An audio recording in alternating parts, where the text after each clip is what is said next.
Halo Sobat Bola Mania, kembali lagi di BRC Official. Ada kabar menarik nih mengenai hadapi Persita Tangerang di laga pembuka usai jeda kompetisi. Pengamat minta PSM waspadai hal ini. Setelah jeda kompetisi Liga 1 Indonesia musim 2023-2024, PSM Makassar akan berhadapan dengan Persita Tangerang di pekan ke-24. Laga ini juga menjadi pertandingan pembuka untuk kedua tim, setelah menjalani masa jeda kompetisi selama sebulan lebih.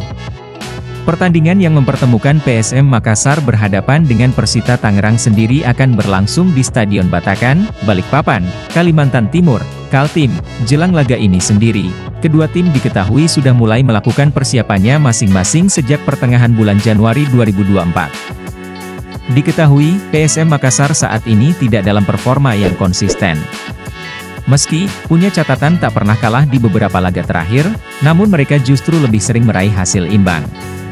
Tercatat di 5 pertandingan terakhir di ajang Liga 1 Indonesia sebelum jeda kompetisi Liga 1, PSM sama sekali tak pernah kalah. Dengan catatan 4 hasil dan 1 kemenangan, begitu juga dengan calon lawannya Persita Tangerang. Performa dari tim ini bisa dibilang angin-anginan. Dari 5 laga terakhir, 2 kemenangan, 2 hasil imbang dan 1 kekalahan berhasil diraih. Meski begitu, PSM Makassar yang berstatus sebagai tuan rumah pun tetap harus mewaspadai tim berjuluk Pendekar Cisadane itu. Menurut pengamat sepak bola, Budiarjo Thalib menyebut PSM Makassar harus waspada dengan Persita Tangerang susunya dengan komposisi timnya saat ini. Kita tahu Persita saat ini adalah tim yang sedang bagus-bagusnya dengan komposisi pemain yang mumpuni, kata Budiarjo Thalib. Persita punya pemain lokal dan asing yang kualitasnya cukup baik, jelasnya.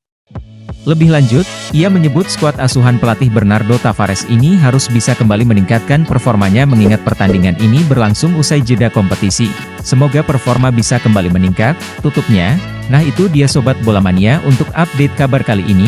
Bagaimana pendapat kalian Sobat?